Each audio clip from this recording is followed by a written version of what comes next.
In the long stretch of history we call the Middle Ages, life moved at a slower pace than it does today. Villages were small. The streets were narrow. The days passed slowly, measured not by the ticking of a clock, but by the ringing of a church bell or the movement of the sun across the sky. Castles stood tall over green fields, their stone walls cold and silent in the morning mist. The air was still and heavy, carrying the distant sounds of farm animals, the chatter of neighbors, and the faint hum of life in a world that had never heard the sound of a car or the buzz of an electric light. There was no electricity to brighten the night, no motor cars to roar through the streets, no radios or televisions to fill the silence. Instead, people lived by the slow rhythm of daylight and candlelight. They woke when the sun rose and rested when the sun fell. The clatter of hooves on cobblestones was one of the loudest sounds you might hear. The barking of a dog could echo through the entire village, and in the still moments between, you would hear almost nothing at all, except for one thing: the smell. You cannot see a smell in a painting. You cannot read it in a book. Yet, it was there every moment of every day. It filled the streets. It clung to the people. It seeped into the walls of the homes. It was the smell of the Middle Ages, strong, earthy, pungent, and impossible to ignore. Medieval people lived in a world without the things we now take for granted. There was no deodorant in their cupboards, no showers in their homes, no perfumed laundry detergent to make their clothes smell fresh. Soap existed, but it was crude, often made from animal fat mixed with ash. It was rough on the skin and not always pleasant to use. Washing was a chore, not a comfort. Water had to be fetched by hand, carried in heavy buckets from a well or a stream, and heated slowly over a fire. Because of this, people did not wash as often as we do. Bathing was rare for many, especially for those living far from a river or a public bathhouse. Clothes were worn again and again, sometimes for weeks before being washed. Wool garments, heavy and warm, absorbed the smells of smoke from the hearth, sweat from the body, and the dampness of the weather. Linen underclothes, though easier to clean, were not changed daily. Over time, everything a person wore became part of their personal scent. Beds were shared. Rooms were shared. Even in wealthier homes, privacy was rare. People slept close together for warmth. Families huddled around a single fire. Neighbors leaned in to speak face to face. The air between people was never fresh. In the modern world, we step outside for fresh air without thinking. In the medieval world, the fresh air itself carried the smells of the village, animals, smoke, and the waste of daily life. To a modern person, stepping into a medieval village would be an overwhelming experience for the senses. You would hear the chatter of the people, the clatter of wooden wheels, the bray of a donkey, and perhaps the distant ringing of a bell. But above all of this, you would notice the smell. It would hit you before you had even taken more than a few steps. The scent of unwashed bodies mingled with the earthy smell of animals, the smoke of cooking fires, and the dampness of old buildings. For the people who lived there, this was normal. They had known nothing else. To them, the scent of their world was not strange. It was simply life. But to us, used to the crisp, clean scent of modern homes and the perfumes of modern life, it would be a shock. And so, as we begin this journey into the smells of the Middle Ages, remember that what may seem unbearable to us was ordinary to them. The smells of the medieval world were as much a part of life as the clothes they wore or the food they ate. The streets of a medieval town were unlike the streets we know today.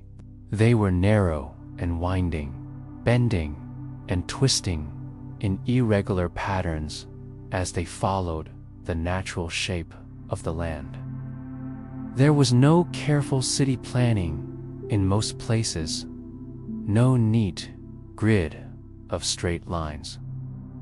Instead, the paths grew over time, shaped by foot traffic, carts, and the location of homes, shops, and churches.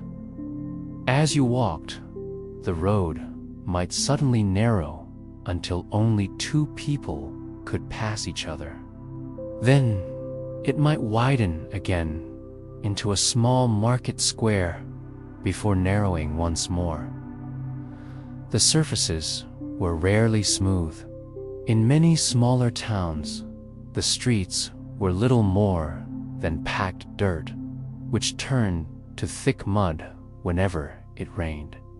In larger towns, rough cobblestones might cover the ground, but they were uneven and hard on the feet.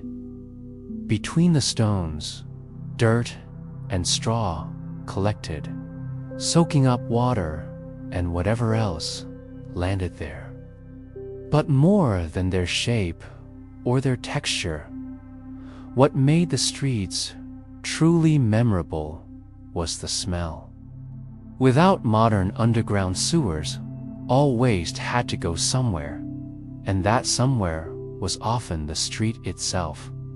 Along one or both sides of many streets ran shallow ditches. In dry weather, these held only a trickle of water, dark and slow-moving. In wet weather, they swelled until they spilled over, running across the walking path. The water carried away some of the filth, but it also spread it more widely. Household waste was thrown into these gutters without ceremony. There were no garbage bins, no trucks to come and collect the rubbish. The remains of yesterday's meals, chicken bones, vegetable skins, bread crusts gone hard as stone, all went into the gutter. Ash from the cooking fire, dirty water from washing dishes, broken pots, scraps of cloth, and other unwanted odds and ends joined the mix. And yes, human waste was part of it as well. People relieved themselves in chamber pots, and these were emptied into the street. Sometimes, a quick warning was called out to anyone below, but if you were unlucky, you might not hear it in time. The waste would hit the ground, splashing onto the road or into the gutter, mixing with everything else already there. In summer, the smell was at its worst. The heat baked the waste, drawing out every foul odor and sending it into the air. Flies gathered in great numbers, landing on the refuse and then on whatever food was nearby. The gutters became breeding grounds for insects, and rats thrived in the shadows, darting in and out of holes as they searched for scraps. The air itself seemed heavy, carrying the stench even into nearby homes. In winter, the cold air dulled the smell, but it never went away. The waste froze in place, waiting for the thaw to release its odor once more. Even under snow, the presence of waste could be seen and smelled. The street was never truly clean. Traveling through the street required constant attention to where you placed your feet. The road surface was uneven, with puddles, ruts, and piles of waste to avoid. A careless step could leave you with mud, or worse, clinging to your shoes. Horses, donkeys, and oxen were common sights, pulling carts or carrying goods. These animals left droppings wherever they went, and the droppings mixed with the dirt to create a constant layer of grime. On dry days, it crumbled into dust that rose into the air with every passing step. On wet days, it blended into the mud, becoming a slippery, foul-smelling mess. There were no street sweepers as we know them today, but in some larger towns, workers were hired from time to time to scrape the streets. They used wide wooden shovels to push the waste into piles, then loaded it into carts to be dumped outside the town walls. But this was not a daily task. Days or even weeks could pass between cleanings. By the time the workers returned, the streets were already filling up again. Even when the streets were freshly scraped, the smell remained. Waste seeped into the ground itself, clinging to the cobblestones and mixing with the dirt. The gutters were never truly empty. The trickle of dark water always carried a hint of rot, a reminder that the street was as much a dumping ground as it was a place to walk. Shops and market stalls added their own contributions to the smell. Butchers discarded bits of fat and bone. Fishmongers rinsed their wares in the gutter water, letting the dirty liquid run back into the street. Bakers tossed out burned crusts and stale loaves.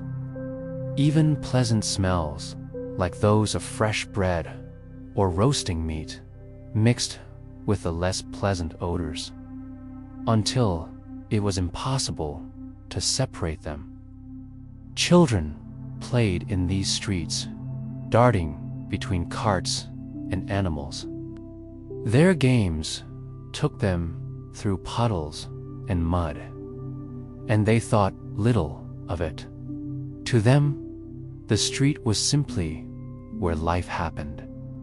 Adults passed by without a second thought, stepping over or around the worst spots. Everyone in the town was used to it. The smell was part of daily life. Visitors from other towns might notice the odor more strongly, especially if they came from a smaller village with fewer people and less waste. But even they would grow accustomed to it after a few days. The human mind is quick to accept what it cannot change. And so the people of the Middle Ages lived surrounded by smells that we would find unbearable. Yet they hardly noticed them at all. The animals in the streets were more than just beasts of burden. Chickens wandered freely, scratching in the dirt for bits of grain. Geese hissed at passersby from the doorways of homes. Dogs roamed in search of scraps.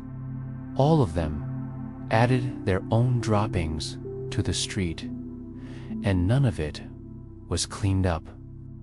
It dried where it fell, or was ground into the dirt by countless passing feet. On market days, the streets grew even more crowded and noisy. Merchants shouted to advertise their goods. Shoppers bargained over prices. Carts rattled by, pulled by sweating horses whose hooves splashed through the muck. The air was thick with the mingled smells of people, animals, food, and waste. By the end of the day, the street was littered with bits of straw, spilled grain, wilted vegetables, and broken pottery. And once again, it all joined the slow-moving stream in the gutter.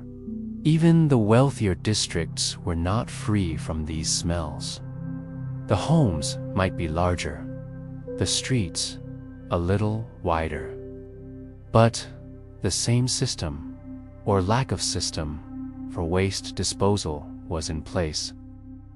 Servants carried chamber pots to the gutter, just as in poorer areas. Stables and carriage houses stood close to the street, and the smell of manure was strong there as well. At night, the streets grew quiet. The noise faded, but the smells remained. In the cool darkness, you might hear the rustle of rats in the gutters or the distant bark of a dog. A faint mist might rise from the damp ground, carrying the scent of the day's refuse into the air. The townspeople slept behind closed doors, but the smell crept in through cracks and under doors. It is difficult for us to imagine living among such conditions. We are used to trash being taken away, to streets being washed, to waste being hidden underground in pipes. But for the people of the Middle Ages, the street was not just a place to walk. It was the center of daily life, a place to buy and sell, to talk with neighbors, to watch the world go by. And it was a place where all the smells of the town came together in one unforgettable mixture. It was the smell of earth and water, of animals and people, of food, both fresh and spoiled, of waste, both old and new. It was the smell that clung to clothing, to shoes, to the very air. It was the smell that every townsman and townswoman carried with them, whether they noticed it or not.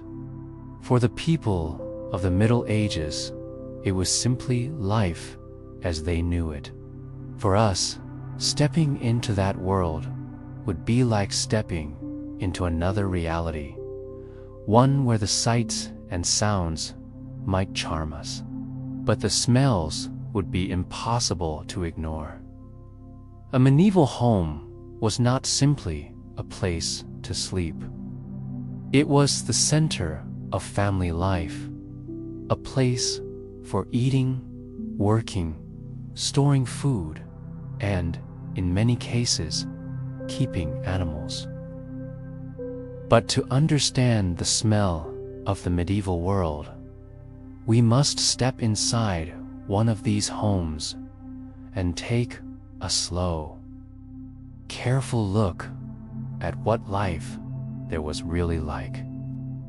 Let us imagine a modest home in a small town or a rural village. From the outside, the walls might be made of wood, or perhaps of wattle and daub, a mixture of sticks woven together and covered with a paste of mud, clay, and straw. In wealthier towns, some houses were made of stone, but even then, the interiors were far from the polished rooms we know today.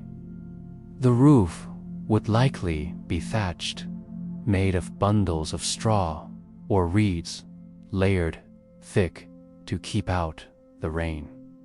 In good repair, thatch worked well, but it was never entirely sealed. Birds nested in it. Insects lived in it. And over time, dust and bits of dried plant matter fell from it into the rooms below. The smell of the thatch was earthy, a reminder that your roof was made from plants cut in the nearby fields. Stepping inside, you would notice that space was limited.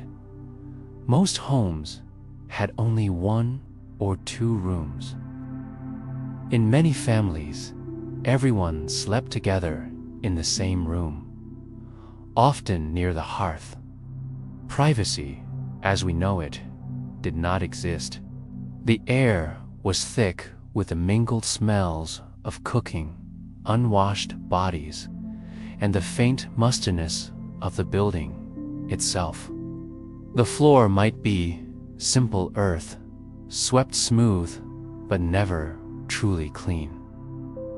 In some homes, the floor was covered with rushes or straw. These were meant to soften the ground and keep it a bit warmer underfoot. But the rushes were not replaced every day. Sometimes they were changed only once or twice a year.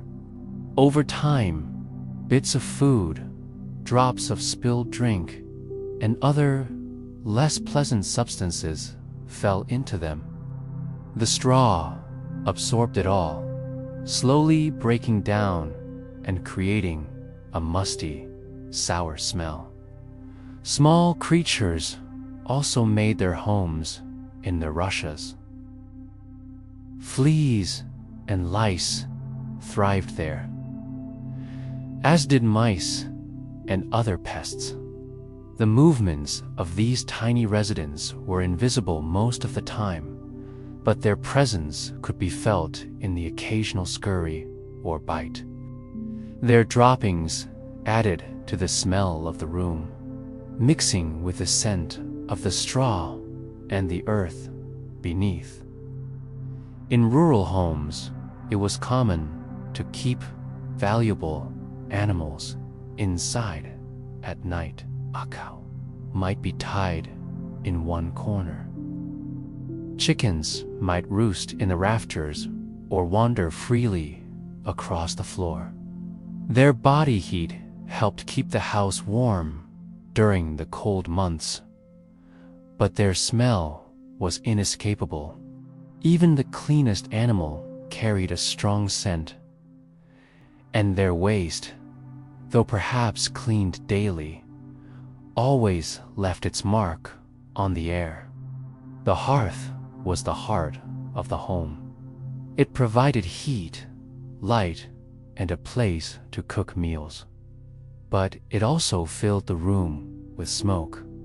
In wealthier homes, there might be a chimney, but in poorer ones, the smoke simply rose to the rafters and drifted out through small gaps in the roof or walls.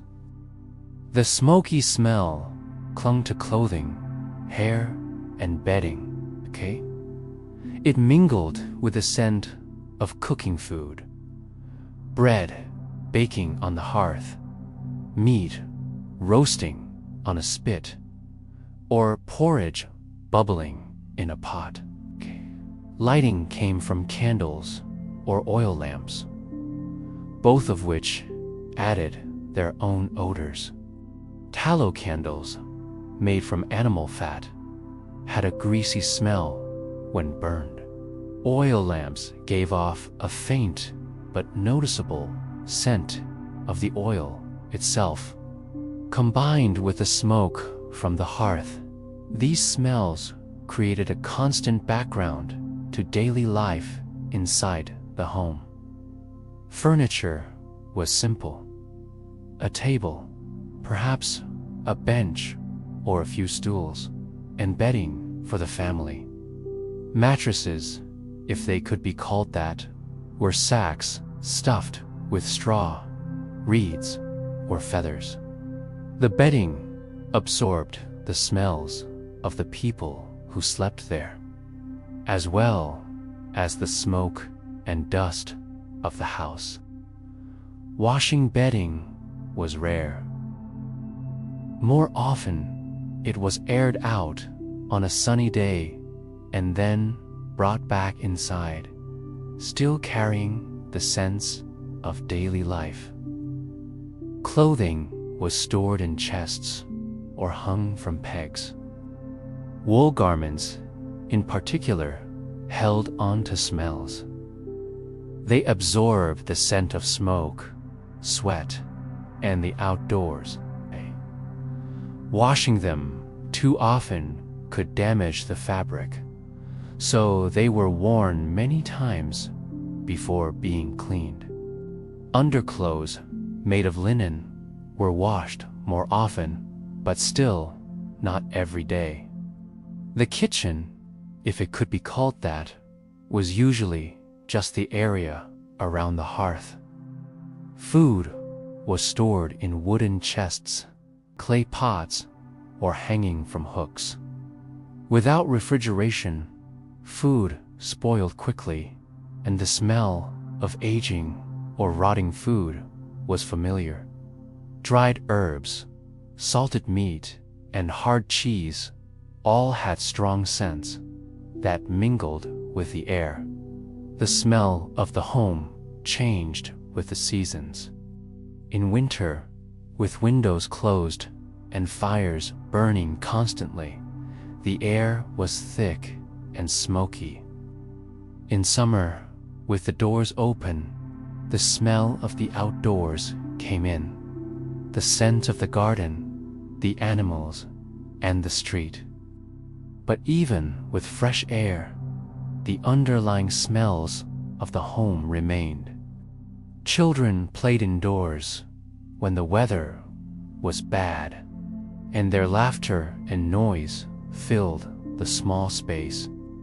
But they also brought in the smells of the outside: mud on their shoes, the scent of grass on their clothes, and the faint odor of the animals they had been near. Adults, too, carried the outdoors inside with them. A farmer returning from the fields brought the smell of earth and sweat. A fisherman carried the scent of the river. A merchant came home with the smell of the market clinging to his clothes. Even in the homes of the wealthy, where there might be more rooms and finer furnishings, the basic smells of medieval life were present. Servants carried food and fuel through the halls. Fires burned in multiple hearths. Clothing and bedding were still difficult to wash. And while wealthier people might use perfumes or scented herbs, these could only mask the underlying smells, not remove them. Visitors to a medieval home might notice the warmth of the hearth, the closeness of the family, and the simplicity of the furnishings. But they would also notice the air, thick, smoky, and filled with the mingled sense of daily life. To us, accustomed to the freshness of modern homes, it might feel stifling. Life in a medieval home was not unpleasant to its inhabitants. It was familiar, comforting in its own way. The smells were part of the rhythm of life, as much a part of home as the sound of the fire crackling or the sight of the table set for a meal. But to us, stepping into that world for the first time, the smells would be impossible to ignore. They would be the first thing we noticed, and perhaps the last thing we forgot. When we think about staying clean, most of us imagine stepping into a warm shower, letting the water run over our skin, and feeling fresh within minutes. We might use fragrant soap, shampoo, and perhaps even a scented lotion afterward. In the modern world, this is an everyday routine for many people. But in the Middle Ages, bathing was a very different experience. It was less frequent, more complicated, and in many cases, far less pleasant. To begin with, water was not something you could get by simply turning a handle. There was no plumbing, no pipes leading directly into the home. Water had to be fetched. This meant walking to a well, a public fountain, or a nearby stream or river. Carrying water was heavy work. A single bucket could weigh many kilograms, and several buckets were needed just to fill a tub large enough for bathing. Once the water was brought home, it had to be heated. This required a fire, fuel, and time. A pot of water might be placed over the flames and slowly warmed, then poured into the tub. More water would be heated and added until there was enough for bathing. This process could take hours. It was not something people did every day, unless they had many servants to do the work for them. For most people, a bath did not always mean full immersion in water. Often, washing meant filling a small basin and using a cloth or sponge to clean the face, hands, and feet. These were the parts of the body most exposed to dirt. The rest of the body might not be washed for days or even weeks at a time. When people did take a full bath, it was often a shared event. In families, the same water might be used by multiple people, one after the other. The cleanest person might bathe first, often the head of the household, followed by others in order of age or importance. By the time the last person used the tub, the water was far from fresh. This was normal to them, but to us, it would seem unpleasant. Public bathhouses existed in many towns and cities, especially in the earlier part of the Middle Ages. These were places where people could pay a small fee to use a hot bath. Men and women sometimes bathed separately, sometimes together, depending on local customs. The bathhouse could be a social place where people talked, relaxed, and even ate or drank while soaking. But bathhouses had a mixed reputation. Some were well kept and respected. Others were associated with less respectable activities, and over time, some people began to avoid them for moral reasons. In certain periods, bathing even fell out of favor because of fears that it could spread disease. During outbreaks of plague or other illnesses, some people believed that warm baths opened the pores of the skin and made the body more vulnerable to sickness. Others feared that bathwater itself could carry disease from one person to another. In these times, bathing became even less frequent. Soap in the Middle Ages was not like the smooth, perfumed bars we know today. It was often coarse and made from animal fat mixed with lye or ash. It could be harsh on the skin and had a strong smell of its own. Wealthier people sometimes imported finer soaps from regions like Castile in Spain, which were milder and more pleasant to use. But for the average person, soap was functional, not luxurious. Clothing was washed even less often than bodies. Heavy wool garments were difficult to clean and could take days to dry.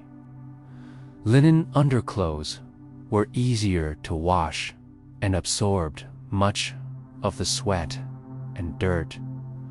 But even these were not changed daily. The smell of worn clothing mingled with the natural scent of the body, creating a distinct odor that modern noses would find strong. Hair washing was another matter entirely. Without modern shampoos, people used simple soaps or herbal rinses. Some used infusions of rosemary, chamomile, or nettle to clean and freshen the hair. Others rarely washed their hair at all, relying on combing to remove dirt and tangles. Oily hair was common, and the smell of unwashed hair added to the general scent of daily life. Perfumes and scented oils were valued by the wealthy as a way to mask body odor. These might be dabbed on the skin, sprinkled on clothing, or even added to bathwater. Herbs and flowers such as lavender, sage, and rose petals were also used to create pleasant scents. But these were luxuries, not everyday necessities, and most people went without them. In the countryside, bathing often meant going to a river or pond. People might bathe in the open during the warmer months, though modesty was still expected in many places. The water was cool, sometimes even cold, and there was no guarantee of cleanliness. Animals drank from the same rivers, and waste sometimes found its way into the water. Still, for many, it was the most practical option. Seasonal changes affected bathing habits as well. In summer, the warmth made washing more pleasant, and water was more accessible. In winter, cold weather made the thought of undressing for a bath far less appealing, especially when heating enough water for a warm bath required so much work. Many people simply endured the winter months with minimal washing, waiting for spring to arrive before taking a full bath again. Children were often washed more frequently than adults, at least in terms of their faces and hands, because they got visibly dirty more quickly. But full baths for children were still not an everyday thing. But older children were often washed much like adults, with a cloth and a small amount of water. For the poor, the struggle to stay clean was greater still. Without the means to heat large amounts of water or the time to fetch it, washing was kept to the basics. Dirt on the skin was simply part of life, and body odor was something everyone had. The smell of sweat, smoke, and daily labor clung to people as naturally as the clothes on their backs. Even among the wealthy, where bathing was more accessible, the smells of medieval life could never be completely washed away. The smoke of the hearth, the odors of cooking, the scent of animals, and the street. All of these were part of the air they breathed and the clothes they wore. Bathing could make a person cleaner and fresher, but it could not give them the scent of a modern person stepping out of a hot shower.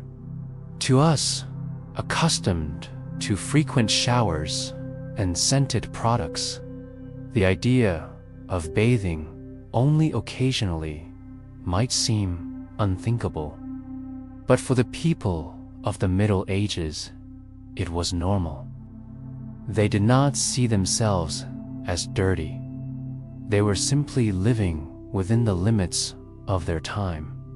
And when they did bathe, the experience was a welcome relief, a brief moment of freshness before returning to the daily smells of medieval life. Bathing habits, or the lack of them, played a huge role in why medieval people smelled as they did. Combined with their clothing, their work, and the environment they lived in, it created a scent that was uniquely of its time. A scent we would find overpowering, but which they barely noticed at all. In the Middle Ages, most people's daily lives were shaped by physical work. From the moment the sun rose to the moment it set, bodies were in motion, bending, lifting, pushing, pulling, walking, carrying. There were no machines to make labor easier. There was no electricity to power tools. Almost every task depended on the strength and endurance of the human body, and sometimes on the help of animals.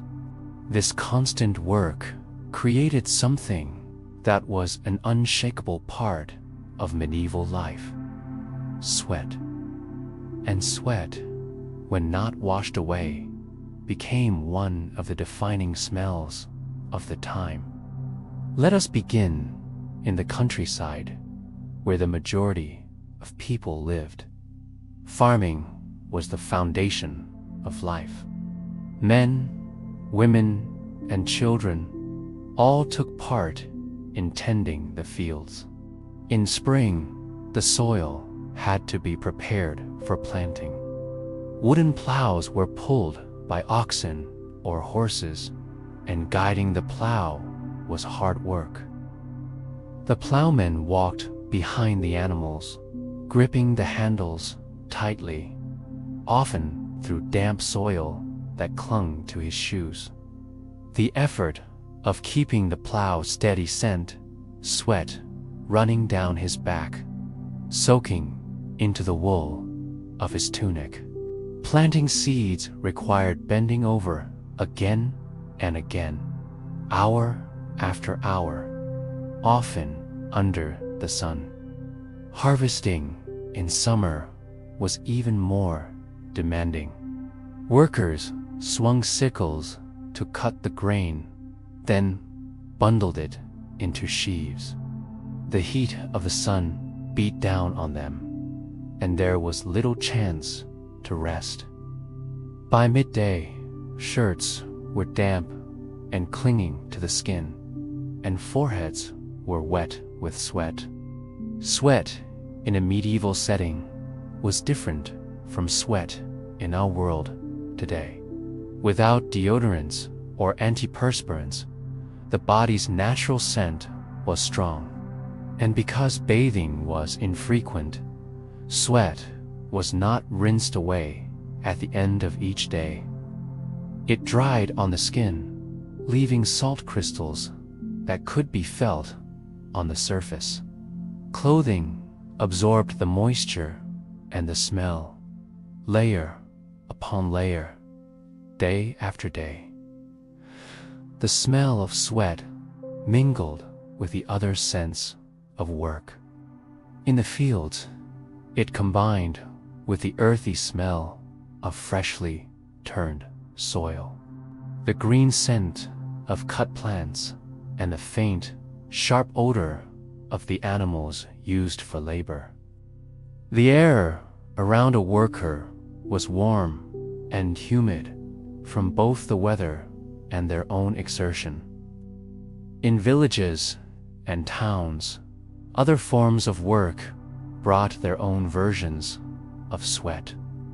Blacksmiths worked near the heat of the forge, hammering iron on an anvil. Sparks flew in the dim light of the workshop, and the air was thick with the smell of hot metal and smoke. The heat of the fire wrapped around the smith, making sweat bead on his skin and run down his arms.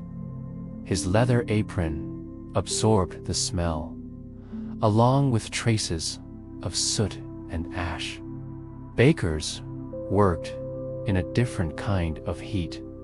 The ovens they used for bread were massive, and once heated, they stayed hot for hours. Kneading dough was hard physical work, and sliding loaves in and out of the oven meant standing close to the heat. The baker's tunic would be damp long before the first bread was ready. The smell of yeast, flour, and baking bread mixed with the scent of the worker's own body.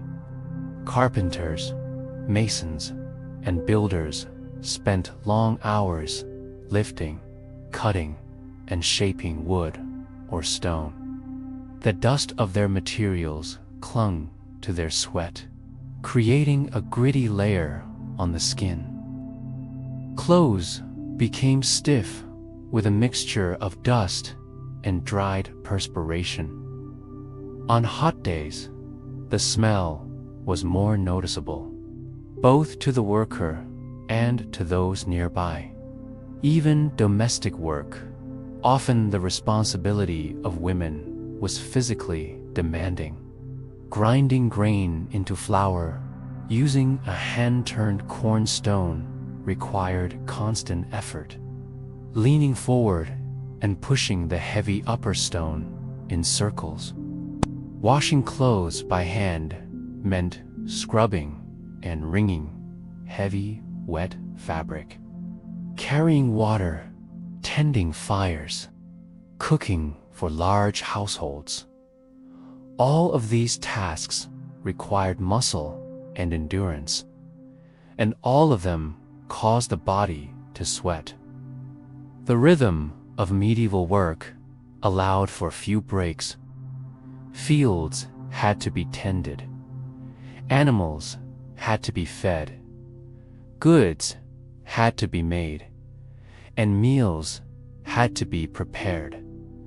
Stopping early was rarely an option, especially for those whose survival depended on the day's labor.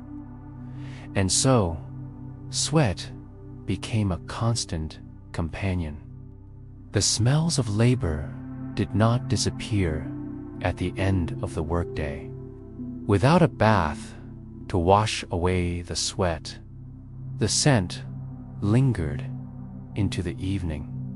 Clothes were hung up or laid aside, still carrying the day's heat and smell. Bedding absorbed it as people slept, making the scent part of the very fabric of the home.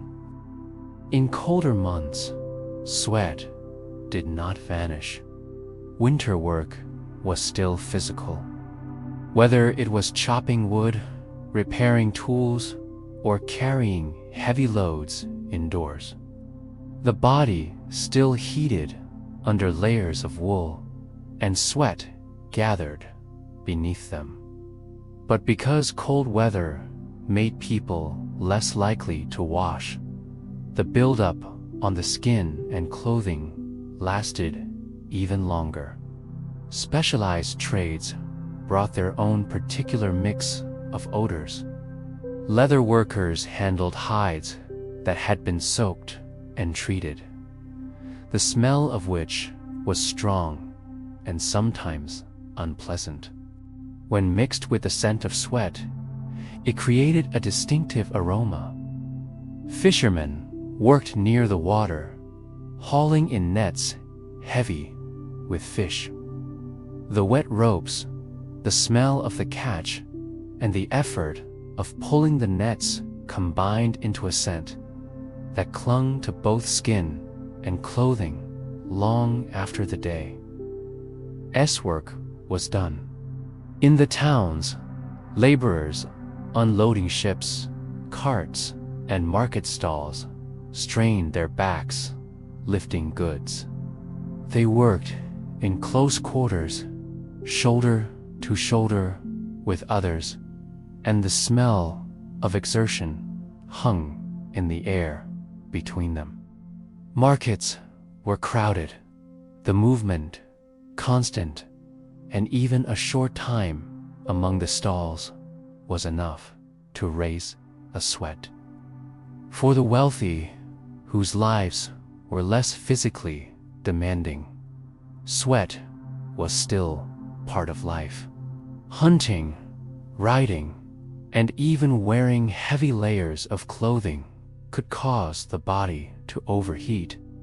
Armor, in particular, trapped heat and moisture, and a knight returning from training or battle carried the sharp smell of sweat beneath the weight of his gear. Because sweat was everywhere and on everyone, medieval people did not react to it as we might. It was part of the air, part of the body, part of the world. They noticed it no more than they noticed the sound of their own footsteps. But for someone from the modern day, unused to such constant and unwashed physical labor, the smell of medieval sweat would be unmistakable. It would be there in the morning as workers headed to the fields. It would be there at midday, heavy and warm in the air. And it would be there at night, settled into the fabrics and surfaces of homes. It was not the smell of laziness or neglect. It was the smell of survival, of the endless work required to live in a world without machines, without running water, and without the comforts we take for granted. Sweat, like the soil, the smoke, and the stone of the Middle Ages, was part of the very texture of life. And it is one of the reasons medieval people smelled far stronger and far different than we do today. If there was one place where the smells of a medieval town gathered in their greatest variety and strength, it was the market. The market was not just a place to buy and sell goods. It was the beating heart of the community, the place where people met, exchanged news, and shared in the life of the town. But it was also a place where every scent, good, bad, and overwhelming, came together in a way that modern noses might find unforgettable. Market days were noisy, busy, and full of life. From the first light of dawn, traders and farmers arrived to set up their stalls. They brought goods from the countryside, from nearby villages, and even from distant lands, if the town was large and prosperous. Carts creaked and rattled as they entered the market square, pulled by horses or oxen that left their own contributions on the cobblestones. The sound of hooves mixed with the calls of merchants as they began arranging their wares. The air of the market was thick with smells. Some were inviting and pleasant. Others were far less so. And together they formed a blend that could only belong to a medieval marketplace. The smell of food was everywhere. Freshly baked bread, still warm from the oven, gave off a rich and comforting scent that drifted through the square. Bakers might set out loaves, rolls, and flatbreads, their crusts golden and crisp. The smell of bread was often mixed with the sharper aroma of baking pies, filled with meat, vegetables, or sometimes fruit. In some stalls, pots of pottage, a thick vegetable stew, simmered over small fires. The scent of onions, leeks, and herbs filled the air, mingling with the smoky smell of the firewood. But alongside these pleasant aromas were others that were much less appealing. The butcher stalls were always strong-smelling places.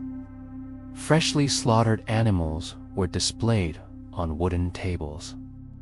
Their meat cut and portioned in front of the customers. Blood drained into buckets or onto the ground, where it mixed with sawdust or straw, meant to soak it up. In the cool of the morning, the smell was strong but tolerable. By midday, as the sun warmed the stalls, the scent of raw meat became heavier and harder to ignore. Fishmongers had their own section of the market, and their goods added another layer to the market's perfume. Fresh fish, brought in from the coast or caught in nearby rivers, were laid out on wooden boards. Without ice, the fish began to spoil quickly, especially in the heat of summer. The smell was sharp and salty in the morning, but by afternoon, it could be overwhelming. Fish scales clung to the boards, and the briny scent clung to the hands and clothes of the sellers. Cheese sellers brought wheels and wedges of their products to market. Fresh cheeses were mild, but still carried the scent of milk and rennet. Aged cheeses had much stronger aromas, earthy, sometimes sour, and occasionally sharp enough to make a passerby wrinkle their nose. These were prize flavors to those who knew them, but they were far from the mild cheeses most of us are used to today. Fruit and vegetable stalls added fresher scents to the mix, though even these could turn unpleasant. The smell of ripe apples, pears, and berries was sweet and inviting, but bruised or overripe fruit began to ferment in the sun, giving off a sour temps. Vegetables, too, could spoil quickly. Cabbages, onions, and turnips were hardy, but once cut or damaged, they began to soften and smell. The leafy greens wilted under the heat, giving off a faint, bitter odor. Spice sellers were among the most exotic figures in the market. Their stalls smelled of cinnamon, pepper, cloves, and saffron, scents that traveled from far-off lands. These aromas were rare and precious, and they stood out sharply against the more common smells of the market. People might pause at the spice stall just to inhale deeply, enjoying the sharp contrast to the smell of raw meat or fish nearby. The market was not only about food. Selling belts, shoes, and bags, each with the strong, distinctive scent of tanned hides. There were candle makers, their goods smelling of beeswax or tallow, the latter having a faintly greasy odor. There were cloth merchants whose bolts of wool and linen carried the scent of the dyes and the storage rooms where they had been kept. Yet, for all the variety, the market also carried one unifying background smell: people. Crowds gathered in close quarters, pressing together to bargain, to talk, to examine goods. The smell of unwashed bodies mixed with the sweat of moving through the busy square became part of the market's atmosphere. It was the scent of life, unavoidable and constant. The ground beneath the stalls was rarely clean. Bits of food fell and were trampled underfoot. Vegetable leaves, fruit skins, and scraps of meat ended up in the dirt. Liquids, from spilled ale to fish water, soaked into the ground. Straw might be scattered to absorb the mess, but by the end of the day, it was damp and darkened. Dogs and cats wandered the edges of the market, sniffing for scraps. Birds swooped down to peck at whatever was left behind. As the day went on, the smells grew stronger.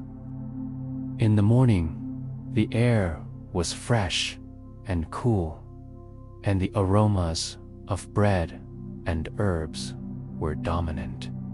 By midday, as the sun rose higher, the scent of warm meat, fish, and bodies began to take over.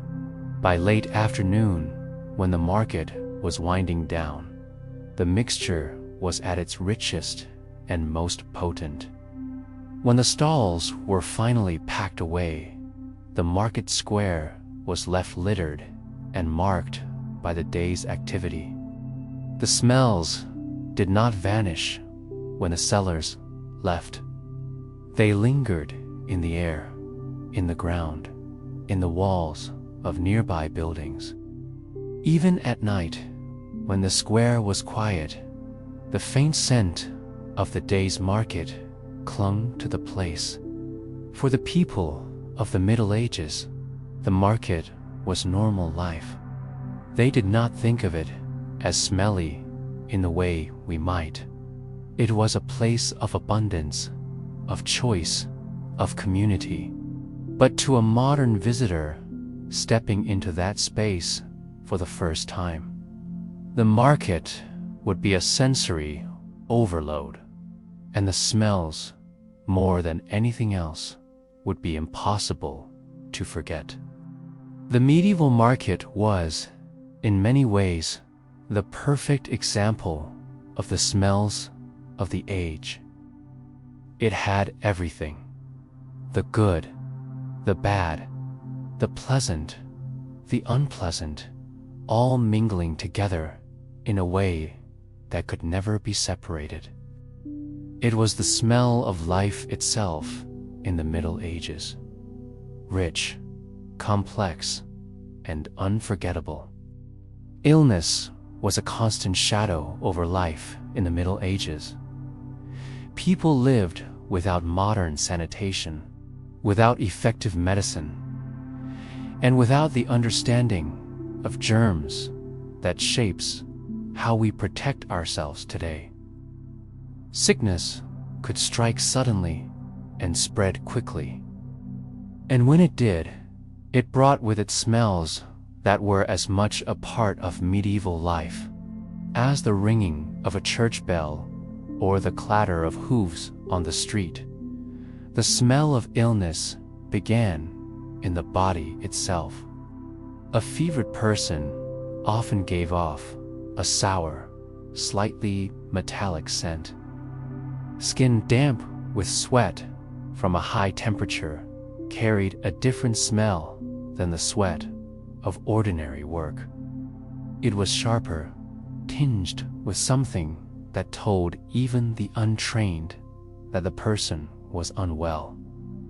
Those who tended the sick family members, friends, or in some cases, the town's healer would come to recognize it almost instantly. Breath was another signal. Without modern dental care, most people's mouths carried a strong odor in daily life. But illness made it worse. Infections in the mouth or throat produced foul breath. Stomach ailments could give the breath a sour, rotting scent. Some diseases caused a sweet but sickly smell that lingered when the patient exhaled. These odors filled the air around the sickbed, growing stronger the longer a person remained ill. Skin infections, untreated wounds, and ulcers also carried their own unmistakable smells. Without antibiotics, even small injuries could fester. The skin around the wound might redden and swell, and pus, with its thick, unpleasant odor, would collect. Bandages, often made of linen strips, soaked up this discharge and held the smell close. Changing them helped, but fresh cloth quickly absorbed the scent again. Hospitals existed in larger towns and cities, but they were nothing like the clean, quiet buildings we know today. They were often crowded with multiple patients sharing a single room. The air inside was heavy and close. The mingled smells of many illnesses created a dense atmosphere. Fevers, infections, stomach sickness, all in the same enclosed space. The scent of sweat, sickness, and stale air became part of the building itself. Healers and physicians tried their best with the knowledge they had. Many believed in balancing the humors of the body: blood, phlegm, black bile, and yellow bile, and treatments often reflected this belief. Bloodletting was common, using either knives or leeches to draw blood. The metallic smell of fresh blood was strong, especially in a warm room. Leeches themselves carried a faint, swampy odor, and the containers they were kept in smelled of stagnant water. Herbal remedies were widely used. Some of these had pleasant scents: lavender, rosemary, mint, and chamomile. Others were far less appealing: garlic, onion, mustard seed, or vinegar in large amounts. Strong-smelling poultices were applied to the skin, releasing their odor into the air. Salves made with animal fat as a base could turn rancid if stored too long, adding another layer to the smell. Some treatments were unusual by our standards. Dried animal dung was sometimes used in poultices, believed to draw out infection or poison from a wound. The smell of such treatments was strong, earthy, and unpleasant, and it lingered long after the poultice was removed. Other remedies involved boiling herbs in wine or ale, producing a sharp, fermented smell that filled the home or sickroom. Plagues and epidemics made the smells of sickness far more intense. During the Black Death in the 14th century, entire households fell ill. The odor of sickness spread through the streets. So many bodies overwhelmed the normal ways of caring for the dead. Mass graves were dug, and the smell of decay hung over towns and cities. People carried posies of flowers or pouches of herbs to hold to their noses, hoping to protect themselves from the bad air they believed carried disease. The smell of death was something medieval people knew far more closely than we do today. In smaller communities, neighbors would help prepare a body for burial. This meant washing it, dressing it, and laying it out, often in the same room where the person had died. Even in death, the human body carried a strong scent. Without refrigeration, the process of decay began quickly, especially in warm weather. The sweet, cloying odor of decomposition mixed with the other smells of the home. Graveyards and churchyards could carry their own faint smell, especially when recent burials had disturbed older graves. In towns where space was limited, graves were sometimes reused, and the scent of freshly turned earth mingled with deeper, older smells from the ground. The sickroom itself had a distinct atmosphere. The air was warm from the fire kept burning to comfort the patient.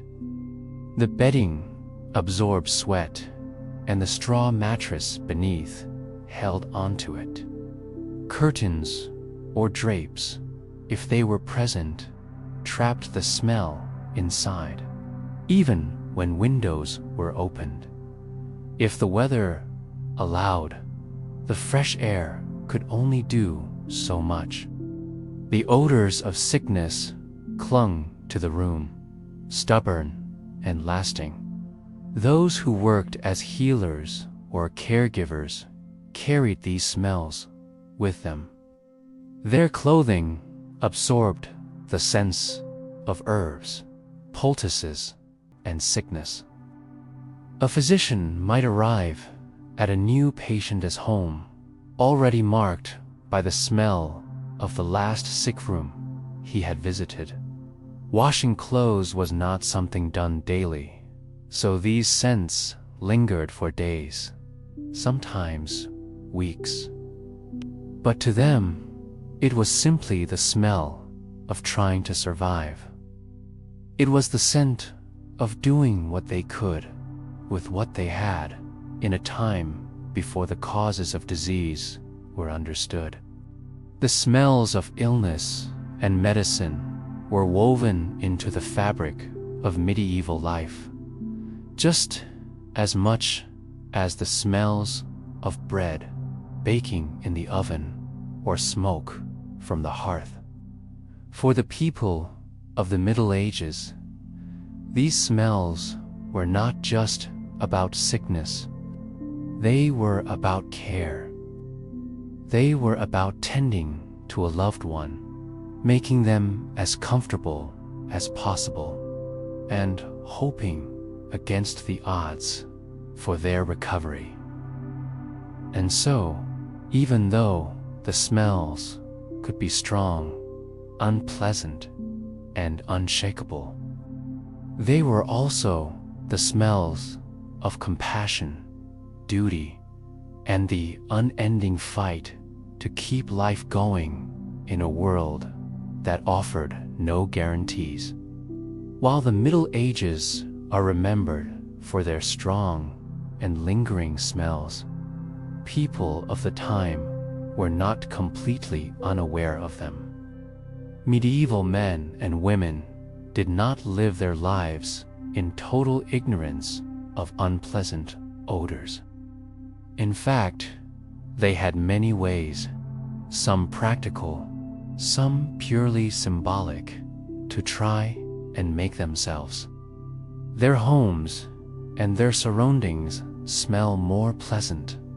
These efforts were rarely enough to erase the strong sense of daily life, but they tell us much about how medieval people thought about cleanliness, comfort, and health. One of the simplest ways to improve personal smell was the use of herbs and flowers. Plants such as lavender, rosemary, thyme, sage, and mint were well known for their pleasant scents. People grew them in gardens, collected them from the countryside, and used them in many ways. A few sprigs might be tucked into clothing or carried in a small pouch called a pomander. These little bags could be hung from a belt tied around the neck or simply held in the hand. Flowers were another favorite. In the warmer months, fresh blooms might be woven into garlands or worn in the hair. Roses, violets, and lilies were prized for their fragrance. In winter, when flowers were scarce, dried petals could be kept in pouches to provide a faint reminder of summer scents. Perfume existed in the medieval world, though it was not used in the same way we use it today. Many perfumes were made from essential oils distilled from flowers, herbs, and spices, often mixed with wine, vinegar, or oil to carry the scent. Wealthier people could afford imported perfumes from the Middle East or Southern Europe, which were richer and longer lasting. These perfumes might be dabbed on the skin, rubbed into the hair or sprinkled on clothing. Bathing, when it was done, could also be made more fragrant. Scented baths were especially popular among the wealthy. Bundles of herbs or flowers might be placed directly into the bathwater. Rose petals, lavender, and chamomile were common choices. The warm water helped release their fragrance, filling the room with a gentle perfume. Sometimes, oils such as almond or olive oil were added to the bath, both to soften the skin and to leave a light scent behind. Clothing, too, could be scented. Linen underclothes might be stored with herbs or dried flowers, so that they carried a pleasant smell when worn. In wealthier households, wooden chests might be lined with aromatic wood, such as cedar, which helped protect against moths while adding a faint fragrance to the clothing. In poorer homes, dried herbs were often placed among folded clothes for the same effect. In homes, herbs and flowers were not only kept for decoration, they were used as part of daily housekeeping. People often scattered fresh rushes or straw on the floors, and these might be mixed with fragrant herbs like mint, marjoram, or basil. As the rushes were walked upon, the scent was released into the air. This was one of the simplest and most effective ways to freshen a room, though the fragrance faded as the rushes aged and absorbed the less pleasant smells of daily life. Burning incense was another common way to scent the air, especially in churches and in the homes of the wealthy. Frankincense and myrrh were expensive imports, used sparingly and often reserved for special occasions. In humbler homes, people might burn rosemary or other aromatic herbs to a similar effect. The smoke helped mask odors and was sometimes believed to purify the air. There was also a strong belief in the medieval period that foul smells could make a person sick. This belief, known as the miasma theory, held that bad air carried disease. As a result, pleasant smells were thought not only to be enjoyable, but also to protect health. People might carry a pomander not only to mask bad smells, but also to keep illness at bay. Physicians often recommended keeping sweet-smelling herbs nearby, especially during times of plague. The design of some clothing reflected this concern. High collars and long sleeves could help trap the scent of herbs or perfume applied to the fabric. Some people even wore small containers of scented oil or vinegar-soaked cloth around their necks. In plague times, physicians wore the infamous beaked masks filled with aromatic herbs and spices. These were meant to filter the air and protect the wearer from sickness, though we now know it did little to stop the spread of disease. Food preparation also had its role in creating pleasant smells. Spices such as cinnamon, cloves, nutmeg, and pepper were highly valued, not just for flavor, but for their strong, appealing aromas. Cooking with these spices could make a home smell warm and inviting, at least for a short time. However, spices were expensive imports, affordable mainly to the wealthy. For most people, cooking smells came from herbs grown locally. Parsley, sage, rosemary, and thyme were common choices. Seasonal celebrations offered more opportunities to fill the air with fragrance. At Christmas or other feast days, homes might be decorated with greenery such as holly, ivy, or fir branches. These not only looked festive, but also gave off a fresh, natural scent. In spring and summer festivals, garlands of flowers were hung on doors or worn as crowns.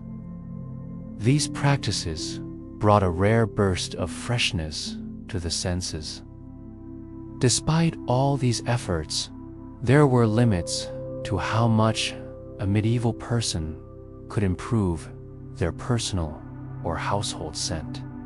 Strong, pleasant smells faded quickly in the presence of the constant, heavier odors of daily life. The smoke from the hearth, the animals kept nearby, the waste in the streets, and the sweat of hard work. Pleasant scents were like a thin veil over a much stronger background smell. They could soften it for a while, but not erase it. Still, these attempts mattered. They were a sign that medieval people cared about how they and their surroundings smelled. They understood that scent could affect mood, comfort, and even health. And though their tools were simpler than ours, they used what they had: flowers from the garden, herbs from the fields, perfumes from distant lands, and the creativity to weave them into daily life. In the end, the medieval world would never have smelled as fresh and clean as we expect today. But in every pouch of lavender, every scented bath, every handful of herbs scattered on the floor, there was a shared human desire, the wish to make life a little more pleasant, a little more beautiful, and a little more bearable. The smell of medieval life was not a single, unchanging thing. It shifted with the seasons, changing as the weather, the work, and the daily routines of people changed. To understand how medieval people smelled and how their towns and villages smelled, we must follow the year from season to season, slowly taking in the changes that came with each part of the calendar. Let us begin with spring. After the long, cold winter months, spring brought new growth, longer days, and the first hints of warmth. The air was fresher, but it was also filled with the smells of renewal, and not all of them pleasant. Fields had to be prepared for planting. This meant spreading manure, both animal and sometimes human, over the soil to enrich it. In rural villages, the smell of manure was everywhere in spring. Piles of it sat beside fields, steaming in a cool air, waiting to be spread. Farmers moved through the fields with carts and pitchforks, tossing the rich but pungent fertilizer onto the soil. In towns, spring meant muddy streets as snow melt and spring rains soaked the ground. The melting of winter's ice revealed what had been hidden beneath it for months: refuse, animal droppings, and the remains of food swept into corners or left on the streets. The thaw released their odors into the air. Even the fresh breezes of spring could not fully mask these smells. But spring also brought sweet scents. Flowers began to bloom in gardens and meadows. Trees put out new leaves, and fruit trees blossomed with delicate fragrances. Herb gardens awoke, filling the air with a clean, green smell of new growth. People opened their doors and windows to let the spring air inside, sweeping out the stale air of winter. Next came summer. Summer was the season of heat and work. The long days were filled with labor in the fields, in the workshops, and in the marketplaces. With the heat came sweat, more sweat than any other time of the year. Clothes grew damp and clung to the skin. The smell of unwashed bodies was stronger in summer, hanging in the air around groups of workers and in the crowded streets of towns. Food spoiled quickly in the warmth. Meat went bad in a matter of hours if left in the sun. Fish caught in the morning began to smell strongly by midday. Markets were rich with a sense of fresh produce and herbs, but also of overripe fruit fermenting in the heat and vegetables beginning to soften and decay. The butchers' stalls, with their hanging cuts of meat, attracted flies, and the smell of blood mixed with the heavy air. In the countryside, summer brought the smell of freshly cut hay, of ripening grain, and of fields drying under the sun.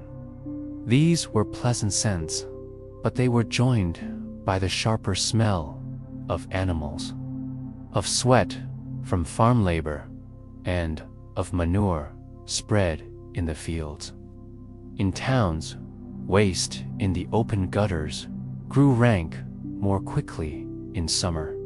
Without rain to wash it away, it baked in the heat.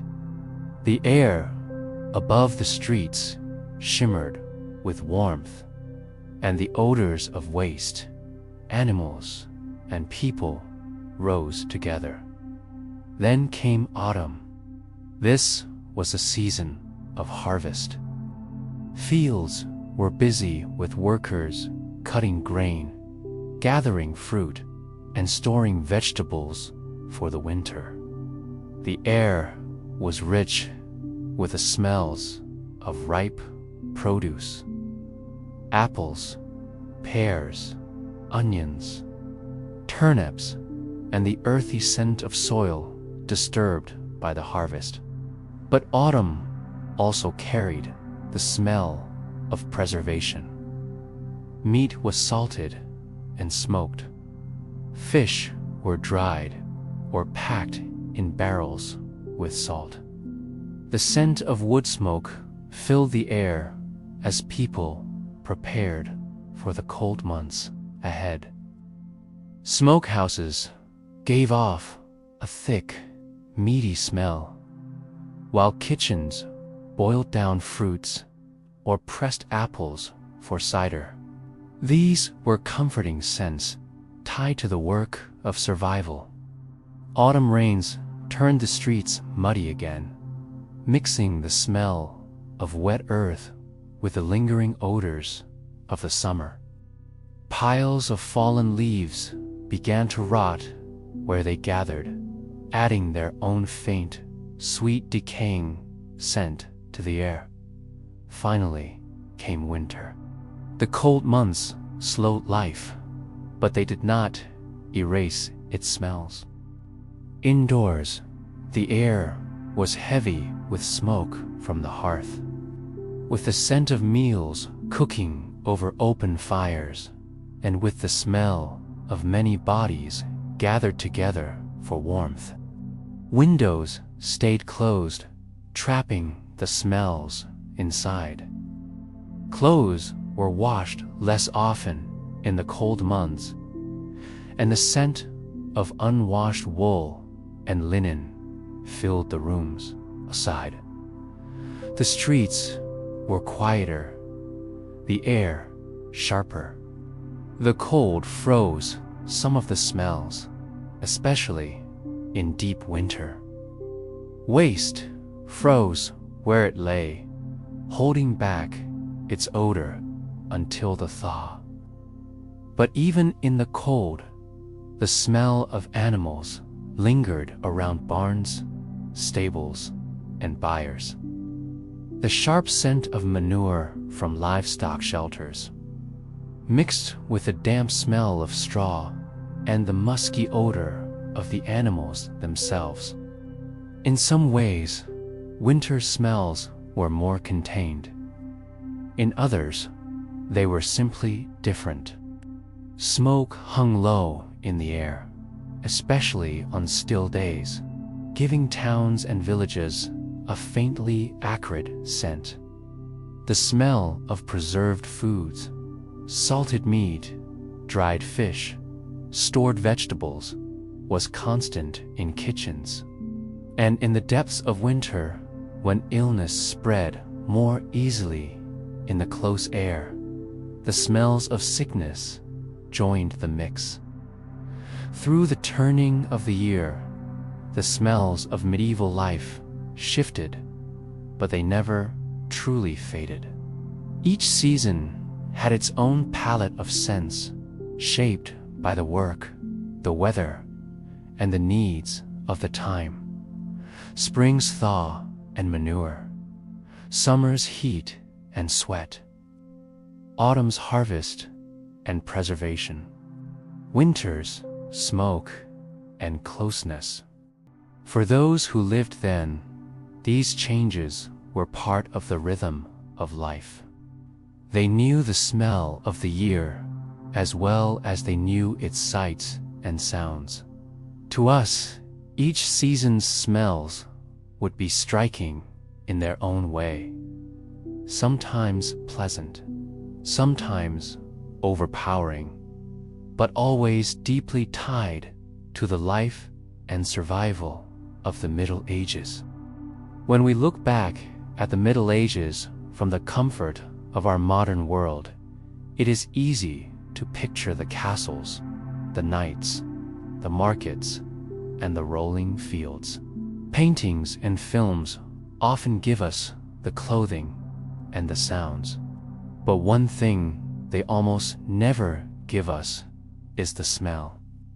And yet, in many ways, the smell was one of the most defining features of medieval life.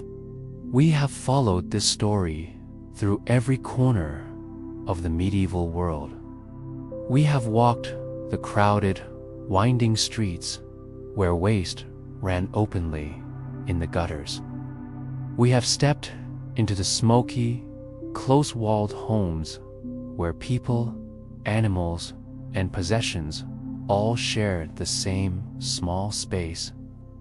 We have stood in the markets, surrounded by bread baking, meat hanging, fish warming in the sun, and the crush of unwashed bodies. We have visited the sick rooms and hospitals where the odors of illness, infection, and the herbs of the healer filled the air.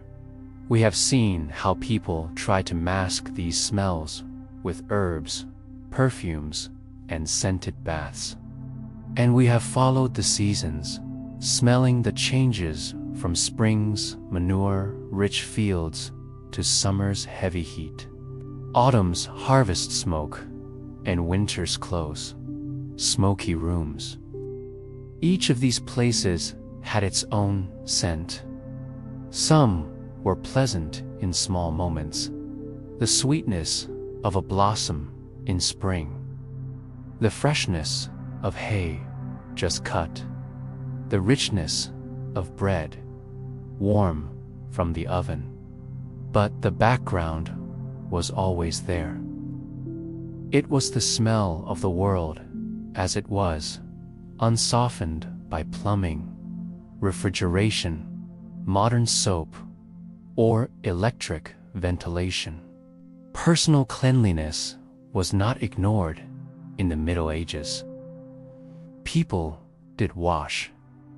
They knew the feeling of being clean after a bath, of wearing fresh clothes, of enjoying the scent of flowers or herbs.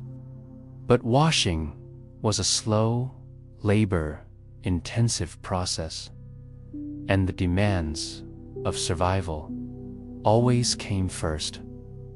Bathing every day, changing clothes daily, scrubbing the home from top to bottom. These were luxuries that only a very few could afford, and even they could never escape the sense of their surroundings for long.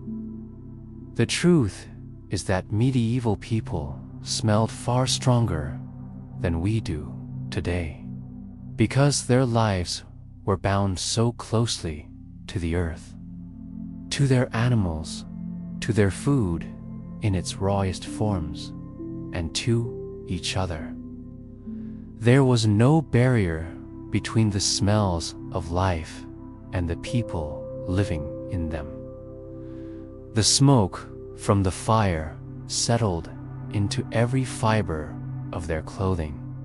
The sweat from their work stayed with them day after day.